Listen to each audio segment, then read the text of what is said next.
Hopefully you've survived that wonderful holiday we call Halloween. Did any of you have to make any trips back to the store to restock your candy as the kids came through? Anybody have to go back? There's something about being prepared and having enough of what we need for those kinds of events that is really important to us. None of us likes to come up short, no matter what the event, no matter what the activity. We want to make sure that we have enough of what we need to make this party, the gathering, the celebration special. None of us likes to be seen as unprepared or unready for celebrations like Halloween. And getting ready for a celebration, being prepared for a party, also seems to be at the center of this parable that Jesus told his followers as a way of illustrating how important it is for us to be prepared for his coming. He says, the kingdom of heaven will be like this. And he goes on to share the parable. And part of the key to understanding what this story is all about is tied to knowing how a wedding in Jesus' day operated. A little bit different than we operate weddings today. It wasn't just a one-day celebration. The party could go on into the night, and then the highlight of the wedding came when the groom arrived at the home of the bride's family after a whole day of celebration to take her away to her new home with him to begin a new family. And a great procession surrounded this event, and the whole village, the whole community became involved as that procession moved in and out along the roadways and the streets of the village. You didn't want to miss out on this climax of the celebration where the groom came to pick up his wife as the father of the bride booted her to the curb. As they began this new life together. And the story goes on to say that there were some folks who put their partying possibilities into jeopardy because they didn't make the kind of preparations that they needed to make in order to be ready.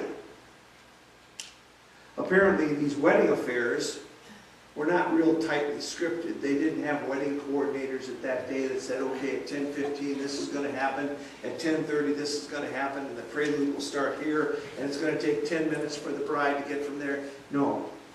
After the marriage ceremony and the partying, a procession just kind of formed up.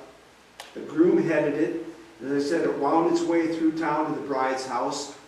She'd evidently left the party a little earlier to go to mom and dad's to get her things together. And now in the culture of the day, the groom was coming to the house to claim his bride. Promises had been made. Vows had been exchanged. And now it was time for this couple to begin a life together based on those promises that would be the foundation for their relationship. And this was very much a community celebration because the success of every marriage in that culture was necessary for the health and for the strength of the whole community. Again, it was important that everyone involved with the wedding, especially those in the wedding party, be ready to step in and make the party a success. Because eventually then, the marriage would be a success. And so Jesus tells the story about 10 bridesmaids gathering to hook up with the groom's party on his way to the bride's house. The story says that the bridegroom had become delayed.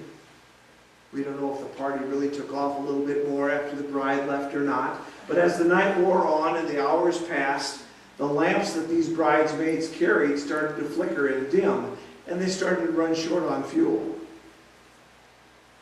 And here's where you and I can step into the story. As you get ready for a trip or a large event, do you find yourselves being the type of folks who try and prepare for all contingencies? Do you think things through with a series of what-if questions so that after a period of time you've gone through and thought it all through so that absolutely nothing could go wrong that you haven't considered or thought about? We play this little game at our house when we're on our way to the airport. We'll say, mention something to make sure I've got it in my suitcase. I don't know what we'd do if it wasn't there, but I guess it's better to find out before the plane takes off than afterwards. But I don't think too many of us are really spur-of-the-moment types of travelers anymore. We think things through. We make sure that we have the resources we need. We perhaps have thought about the route ahead of time. We've thought about what we would like to see along the way. And most of us are not spontaneous entertainers either. We plan for an event with great care. Events that are important take preparation if they're going to be successful. Here at Gilbert Presbyterian Church, for example, Cheryl and the Christian Education Committee are already making preparations for Vacation Bible School all the way down the calendar in June because it's important to the life of this church. And we want to make sure that it's done well, that we have the materials that we need, and that we have people in place to lead. Plans are underway and have been underway for quite a while for Advent and Christmas celebrations and services because we want to make sure that we're ready and prepared. We don't like to be caught short and look foolish when these sorts of situations come up. We want to be ready. So it shouldn't be a stretch of the imagination for us to understand that it's just as important, that we should be just as interested in taking the time we need to prepare ourselves for God. Shouldn't that be the most important thing that we do? As you look at this story of the bridesmaids and try and step into it, there is a lot of things that happen there that really have very little to do with the decisions that we make. You read the story and you know that the wedding is going to happen with or without the bridesmaids. The party is going to go on with or without the bridesmaids, whether they're there or not. They have no control over when the groom is going to come by and invite them to step in and join the procession. What these ladies can do something about is being ready. And some of them were, we're told. Some of them took the invitation seriously. Some of them made sure that they had more than enough oil to keep the lamps burning through the night until the groom arrived. And because they were ready, then when the time came, they could really participate and become part of the party. So Jesus asks us the question, how prepared are we for when the party starts? What are we going to do to make sure that our oil reserves are adequate to see us through? It almost sounds like it's a stewardship issue, doesn't it? Well, you're right. It is. How convenient is that? But a reminder that everything that we do as children of God should be about keeping the flame going. We're called to be lights for the world. And if we don't allocate our resources wisely, if we don't prepare, if we don't keep our mission and our ministry fueled, chances are we can miss out on the party. Now, you should all have received a letter with a card enclosed, a pledge card. And the response that you make that's reflected on that card is going to have a lot to say about Gilbert Presbyterian Church's readiness for ministry in 2012.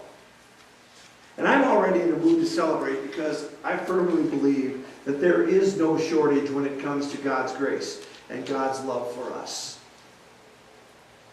If we think that there are any shortages that would prevent us from doing what God has called us to do in getting ready for the party, well, those shortages of our own are of our own making. Again, God has left it to you and me to choose how we're going to allocate the love and the blessings that are ours. God has given us the freedom to choose how well prepared we're going to be for the party. Because the resources are all there for us. We're a little bit like the Israelites who were urged by Joshua in the reading that Hoyt shared earlier to re-up their covenant, re-sign their contract with God as they entered the promised land. They caught a glimpse of God, God's power, God's plan. And as they were poised to make that agreement with God and enter the land God had promised, they were challenged to decide whether they would continue to serve God who had brought them to freedom. They were challenged to think about what form that service would take. And again, for the Israelite people, they made it quite clear, even when Joshua tried to talk them out of it, that there really was no choice. They had looked back. They had remembered everything that God had done to make them into a people, to see them through their time of wandering in the wilderness, to set them free from Egypt. And on the list went, talking about what God had done. For them, there was no choice. They said, of course, who else would we serve but this God who cared for us, who gave us freedom, who supplied all of our needs? Joshua said, are you sure? They said, we will serve the Lord. Today we're in the same position, reflecting on the blessings of God. We're called to choose how we will serve God in the future. Choose this day. And may the Spirit of God and a true understanding of God's love and God's generosity guide your choice. In Jesus' name. Amen. Would you pray with me? Loving God, our lives are in your hands. You call us, you create us, you shape us, you make us into your people. There is no shortage. There is no scarcity with you. You've given us all that we need and more. May our lives reflect that love and reflect the gifts you've already placed in our hands. With thanks, we pray in Jesus' name.